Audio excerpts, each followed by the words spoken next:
السلام علیکم ورحمۃ اللہ وبرکاتہ۔ الحمد للہ رب العالمین والصلاة والسلام الانبیاء والمرسلین وعلى آلہ وصحبہ اجمعین ومن تبعہم بإحسان الى یوم الدین، اما بعد۔ محترم ناظرین، محدثین کرام کی سیرت کا یہ مبارک سلسلہ جو تقریباً پچھلے 10-11 دنوں سے مسلسل شروع ہے اور روزانہ شام 5 بجے ہندوستانی وقت کے مطابق فیس بک لائیو کے ذریعے میں اس پروگرام میں آپ سے مخاطب ہوتا ہوں، اور یوٹیوب پر بھی یہ پروگرام روزانہ الحمدللہ اپلوڈ ہو رہے ہیں، اور اللہ کے فضل و کرم سے لوگ اس سلسلے سے مستفید ہو رہے ہیں اور دعاؤں سے نواز رہے ہیں۔ اللہ رب العالمین ہماری اس کوشش کو قبول فرمائے اور محدثین کرام کی قربانیوں کو ہم سب کو سمجھنے کی توفیق عطا فرمائے۔ محترم ناظرین، شاید آپ کو یہ نیوز ملی ہوگی کہ لاک ڈاؤن کے سلسلے میں حکومت کا اعلان آ چکا ہے، اور وہ لاک ڈاؤن جو 14 اپریل کو ختم ہونے والا تھا، اب اس کی میعاد بڑھا دی گئی ہے اور 30 اپریل تک یہ لاک ڈاؤن بڑھ گیا ہے۔ محترم ناظرین، بیماری کے اپنے مسائل ہیں، بیماری کی وجہ سے جو لوگ مر رہے ہیں وہ اپنے آپ میں ایک بہت بڑی مصیبت اور پریشانی ہے، لیکن لاک ڈاؤن اپنے آپ میں خود ایک بہت بڑی مصیبت اور آزمائش کی چیز ہے۔ لوگوں کے کاروبار بند ہیں، تجارتیں بند ہیں، لوگ اپنے گھروں میں قید ہیں، بہت سارے لوگ دوا علاج کے لیے پریشان ہیں، بہت سارے لوگ کہیں پھنسے ہوئے ہیں، آمد و رفت کے ذرائع بند ہیں۔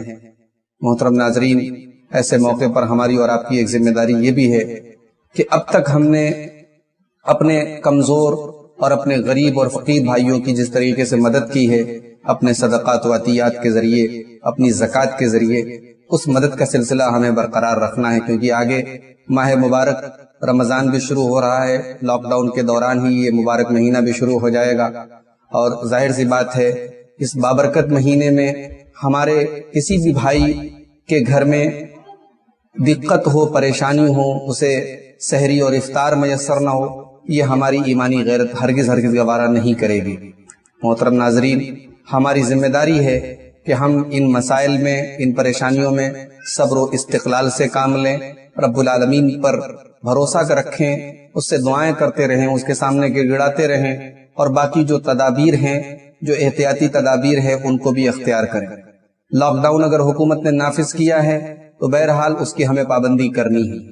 ڈاکٹرز کی بھی یہی رائے ہے، حکومت کی بھی یہی منشا ہے، ہم بلا وجہ اپنے آپ کو ہلاکت میں نہ ڈالیں۔ بیماری سے بھی بچنے کا یہی تقاضا ہے، اور حکومتی سطح پر بھی اسی بات کی کوشش کی گئی ہے کہ لوگ اپنے اپنے گھروں میں رہیں، اور ضرورت کی چیزیں حکومت کا وعدہ ہے کہ لوگوں کے گھروں تک پہنچائی جائے گی۔ حضرات، آپ ہر حال میں اس لاک ڈاؤن کی پابندی کریں۔ نمازیں جس طریقے سے آپ گھروں میں جماعت کے ساتھ بنا کے گھر میں ادا کر رہے ہیں، اسی طریقے سے ادا کریں۔ جمعہ کے دن ظہر کی نماز گھروں میں پڑھیں، اور وہ جو حدیث پڑھی جاتی ہے کہ اللہ کے رسول صلی اللہ علیہ وسلم نے لگاتار 3 جمعہ چھوڑنے والے کے لیے وعید فرمائی ہے، یقیناً وہ حدیث بالکل اپنی جگہ صحیح ہے، لیکن وہ حدیث موجودہ حالات پر منطبق نہیں ہوتی، وہ حدیث موجودہ حالات پر اپلائی نہیں ہوتی۔ موجودہ حالات ایمرجنسی کے حالات ہیں، پریشانی کے اور آزمائش کے حالات ہیں۔ شریعت نے ایسے موقع پر ہمیں رخصت دی ہے، لگاتار 3 کیا، لگاتار اگر 6 جمعہ بھی چھوٹ جائیں گے، انشاءاللہ ہمارے اجر و ثواب میں کوئی کمی نہیں آئے گی۔ شرط یہ ہے کہ ہم ظہر کی نماز اپنے گھروں میں جماعت سے پڑھتے رہیں، اور اللہ سے رو رو کے گر گڑا کے توبہ اور استغفار کریں، اور دعا کریں کہ اللہ تعالیٰ جلد سے جلد اس وبا سے ہم سب کو راحت عطا فرمائے، اور لاک ڈاؤن کی بھی مصیبت سے اللہ تعالیٰ ہم سب کو راحت عطا فرمائے۔ محترم ناظرین، میں امید کرتا ہوں کہ حکومت کی اور انتظامیہ کی ہم اس سلسلے میں مدد کریں گے، اور ہم اپنی طرف سے کوئی ایسی حرکت نہیں کریں گے جس سے ہماری قوم شرمندہ ہو، ہمارے ملک کا وقار گرے، یا ہم اور آپ پریشانی میں پڑیں۔ محترم ناظرین، آج ہم جس محدث کی اور جس شخصیت کی سیرت آپ کے سامنے پیش کرنے جا رہے ہیں وہ ہیں امام ابو القاسم الطبرانی رحمۃ اللہ علیہ۔ بہت مشہور محدث ہیں امام طبرانی، اور آپ کی مشہور کتابیں حدیث کی 3 کتابیں، المعجم الکبیر، المعجم الصغیر، المعجم الاوسط، یہ 3 حدیث کی کتابیں بہت مشہور ہیں، اور ہم سب ان کتابوں کے نام سنتے رہتے ہیں، جانتے رہتے ہیں۔ امام الطبرانی رحمۃ اللہ علیہ کا تعلق ملک شام کے ایک علاقے تبریہ سے تھا، جس کی طرف نسبت کر کے آپ کو طبرانی کہا جاتا ہے۔ آپ اردن کے قریب یہ جو تبریہ ہے اسی علاقے کے اندر آپ کی پیدائش ہوئی۔ سفر کے مہینے میں سن 260 ہجری میں آپ کی کنیت ابو القاسم تھی اور آپ کا نام سلیمان تھا. آپ کا سلسلہ نسب ہے سلیمان بن احمد بن ایوب بن مطیر. آپ کا تعلق یمن کے مشہور قبیلے بنو لخم سے تھا. محترم ناظرین، یہ جو علاقہ تھا آپ کا تبریہ، یہ علاقہ سن 13 ہجری میں حضرت شرحبیل بن حسنہ رضی اللہ تعالیٰ عنہ کی قیادت میں یہ علاقہ اسلامی حکومت کے زیر نگیں آیا تھا. اسی علاقے کے مشہور محدث ہیں امام الطبرانی رحمۃ اللہ علیہ. 13 سال کی عمر سے ہی آپ نے علم حدیث حاصل کرنا شروع کر دیا اور اس کے لیے سفر کرنا شروع کر دیا، اور تقریباً 1000 ائمہ حدیث سے آپ نے علم حدیث سیکھا. آپ کے اساتذہ میں امام ابو زرع دمشقی، امام نسائی، امام احمد ابن یحییٰ، امام موسیٰ ابن جعفر عطا، امام یحییٰ ابن ایوب اور امام احمد ابن حنبل کے صاحبزادے عبداللہ بن احمد ابن حنبل، ان لوگوں کے نام ہمیں ملتے ہیں نمایاں طور پر. ویسے تو 1000 کے قریب آپ کے اساتذہ ہیں. آپ کے تلامذہ کی بھی ایک بڑی تعداد ہے جنہوں نے آپ سے علم حدیث کو لیا ہے اور آپ سے روایت کیا ہے. آپ کے اساتذہ میں چند مشہور نام آپ کو کے سامنے ذکر کر دیتا ہوں. امام ابن عقدہ، امام ابن مردویہ، امام الجارودی اور ابن امید اور صاحب بن عباد جیسے ادبا اور اپنے وقت کے مشہور رائٹرز بھی آپ کے شاگردوں میں شامل ہیں.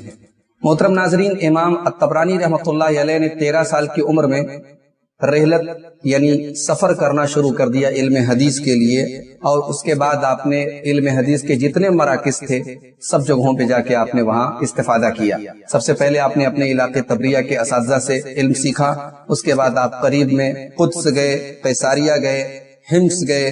اسی طریقے سے آپ مدائن، شام، مکہ معظمہ، مدینہ منورہ، یمن، مصر، بغداد، کوفہ، بصرہ، فارس وغیرہ ان تمام جگہوں کے آپ نے چکر لگائے اور اساتذہ کے سامنے زانوئے تلمس طے کیا. شاہ عبدالعزیز محدث دہلوی اپنی مشہور کتاب بستان المحدثین میں کہتے ہیں کہ امام الطبرانی رحمۃ اللہ علیہ کو 30 سال تک اپنے بستر پر چین سے سونا نصیب نہیں ہوا.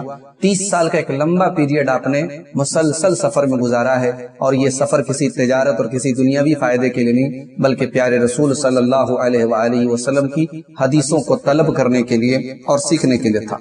محترم ناظرین، امام الطبرانی رحمہ اللہ کا علمی مقام و مرتبہ کیا تھا؟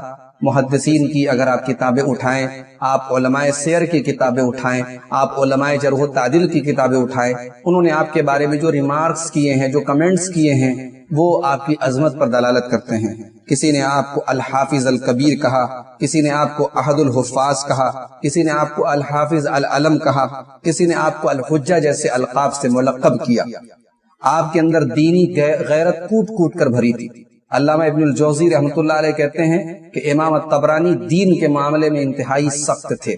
صحابہ کرام سے حد درجہ محبت کرتے تھے اور صحابہ کرام کے بارے میں ادنا سی گستاخی بھی آپ برداشت نہیں کرتے تھے. ایک مرتبہ آپ اصبہان گئے تو اصبہان میں جو زکوٰۃ اور ٹیکس وغیرہ کا جو گورنر تھا، جو اس کا ذمہ دار تھا، اس کا نام ابو علی زینم تھا. اس نے آپ کی بڑی آؤ بھگت تھی اور امام الطبرانی بھی برابر اس کے گھر آتے جاتے تھے. امام الطبرانی کو معلوم ہوا کہ یہ شخص صحابہ سے بغض رکھتا ہے اور بالخصوص حضرت ابو بکر عمر رضی اللہ تعالی عنہما کے بارے میں نازیبہ الفاظ استعمال کرتا ہے. جس دن سے حضرت امام طبرانی کو یہ بات معلوم ہوئی، آپ سخت ناراض ہوئے اور اس شخص سے تعلق ختم کر دیا. اس شخص کے گھر آنا جانا آپ نے بالکل بند کر دیا. محترم ناظرین، اس زمانے میں قرامطہ ایک قوم تھی، ایک فرقہ تھا قرامطہ، جن کا محدثین سے بہت بغض تھا اور ان کے بڑے عجیب و غریب عقائد تھے. ان لوگوں نے بھی امام الطبرانی رحمۃ اللہ علیہ سے بغض و عداوت رکھا اور انہوں نے امام الطبرانی کے اوپر جادو کرایا. مورخین لکھتے ہیں، صاحب سیر لکھتے ہیں کہ ان قرامطہ نے امام الطبرانی پر جادو کرایا اور ایسا خطرناک جادو کرایا جس کے سبب امام الطبرانی کی آنکھیں چلی گئیں، ان کی بینائی چلی گئی. اللہ اکبر! وقت کا محدث ہے، اپنے حدیث رسول سے تعلق کی وجہ سے اس کو ایسی ایسی اذیتیں اور تکلیفیں جھیلنی پڑی کہ اس کو اپنی آنکھوں سے بھی محروم ہونا پڑا. امام الطبرانی رحمۃ اللہ علیہ 28 ذی القعدہ سن 360 ہجری میں آپ کا انتقال ہوا اور آپ کا انتقال اصبہان میں ہوا. آپ کے جنازے کی نماز حافظ ابو نعیم الاصبہانی، جو اس دور کے مشہور حافظ اور حافظ حدیث تھے، انہوں نے آپ کی جنازے کی نماز پڑھائی. امام الطبرانی رحمۃ اللہ علیہ نے کئی کتابیں لکھی. آپ کی کتابوں کے بہت ساری کتابوں کے نام ہمیں علماء سیر کی کتابوں میں ملتے ہیں، لیکن دیگر اس زمانے کے دیگر محدثین کی طرح آپ کی بھی اکثر کتابیں آج محفوظ نہیں ہیں، اویلیبل نہیں ہیں، دستیاب نہیں ہیں۔ چند کتابوں کے نام میں آپ کے سامنے ذکر کرتا ہوں۔ آپ نے تفسیر پر ایک کتاب لکھی، کتاب التفسیر۔ آپ نے مناسک حج یعنی حج اور عمرہ کا طریقہ، اس موضوع پر آپ نے کتاب لکھی، کتاب المناسک۔ ایک کتاب آپ نے اللہ کے نبی صلی اللہ علیہ وسلم کے نبوت کے دلائل پر لکھی، دلائل النبوہ۔ اسی طریقے سے آپ نے حضرت عائشہ کی روایات کو الگ کر کے ایک کتاب میں جمع کیا، مسند عائشہ۔ صحابہ کرام کی عظمت اور ان کے مقام و مرتبے پر آپ نے کتاب لکھی، معرفت الصحابہ۔ لیکن جن کتابوں کو آپ کا ماسٹر پیس کہا جاتا ہے اور جن کی وجہ سے آپ کو لازوال شہرت ملی، وہ آپ کی معاجم ثلاثہ ہیں۔ آپ کی 3 حدیث کی کتابیں ہیں جن کو المعجم کہا جاتا ہے۔ المعجم کا مطلب ہوتا ہے وہ حدیث کی کتاب جس میں حدیثیں محدث جو ہوتا ہے وہ اپنے اساتذہ، اپنے شیوخ کے آرڈر سے، اپنے اساتذہ کی ترتیب سے حدیثوں کو صغیر چھوٹی معجم، اس میں المعجم الکبیر جو تھی، اس میں آپ نے صحابہ کی یعنی مسند کے طرز پر آپ نے حدیثوں کو جمع کیا، تمام صحابہ کی ترتیب پر آپ نے حدیث روایتوں کو چھوڑ دیا، ان کو آپ نے الگ سے المعجم الاوسط کے اندر کلٹ کیا، اور المعجم الصغیر کے اندر آپ نے اپنے جو شیوخ ہیں، اپنے اساتذہ ہیں، ان کی ترتیب کے حساب سے آپ نے حدیثوں کو کلٹ کیا۔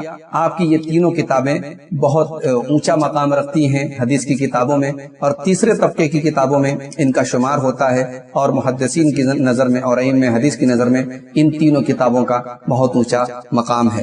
محترم ناظرین، یہ امام الطبرانی رحمۃ اللہ علیہ کی زندگی کے تعلق سے چند اہم باتیں تھیں۔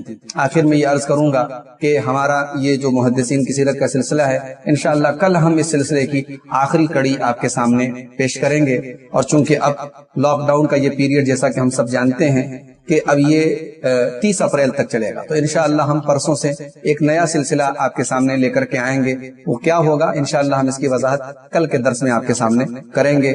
ہم امید کرتے ہیں کہ یہ مفید سلسلہ آپ کو پسند آیا ہوگا، آپ اس سے مستفید ہوئے ہوں گے، اور میری گزارش ہے کہ اس محدثین کی سیرت کو آپ خود سنیں اور اپنے بچوں کو سنائیں، تاکہ ان کے دلوں میں بھی محدثین کی عظمت پیدا ہو، علم حدیث کی عظمت پیدا ہو، علم حدیث کے لیے کتنی محنت کی گئی ہے، علماء نے کتنی محنت کی گئی ہے، اس کا احساس ان کو ہو۔ رب العالمین ہم سب کے دلوں میں اپنے پیارے رسول صلی اللہ علیہ وسلم کی حدیثوں کی محبت پیدا فرما دے، پیارے رسول صلی اللہ علیہ وسلم کی اتباع کرنے کی ہم سب کو توفیق عطا فرمائے۔ جس وبا سے پوری دنیا دوچار ہے، ہمارا پورا ملک دوچار ہے، رب العالمین اس خطرناک وائرس سے، اس خطرناک وبا سے ہم سب کی حفاظت فرمائے، ہمارے گھروں کو محفوظ رکھے، ہمارے اہل و عیال کو محفوظ رکھے۔ رب العالمین ہمارے کاروبار اور معیشت پر جو برے اثرات اس سے پڑ رہے ہیں، ان اثرات سے اور ان پریشانیوں سے جلد ہمیں نکلنے کی توفیق عطا فرمائے۔ رب العالمین ہمارے ملک میں میڈیا نے جو وائرس پھیلایا ہے، نفرت کا جو وائرس پھیلایا ہے، اور مسلمانوں کے خلاف پروپیگنڈا کا جو وائرس پھیلایا ہے، رب العالمین اس وائرس کو جلد سے جلد ختم کرے اور میڈیا کو اپنی صحیح ذمہ داری ادا کرنے کی توفیق عطا فرمائے۔ رب العالمین اس ملک میں، اس ملک کی ترقی میں، اس ملک کے ہر اچھے کام میں ایک اچھے ناگرک کے طور پر ہم سب کو شامل ہونے کی، اور اپنے حقوق کے لیے ہمیں ہر سطح پر آگے آنے کے لیے رب العالمین ہمیں اس کی توفیق عطا فرمائے۔ رب العالمین اس ملک کو عظمت عطا فرمائے، ملک میں تمام باشندوں کو امن اور چین عطا فرمائے۔ آمین۔ وآخر دعوانا الحمد للہ رب العالمین، والسلام علیکم ورحمۃ اللہ وبرکاتہ۔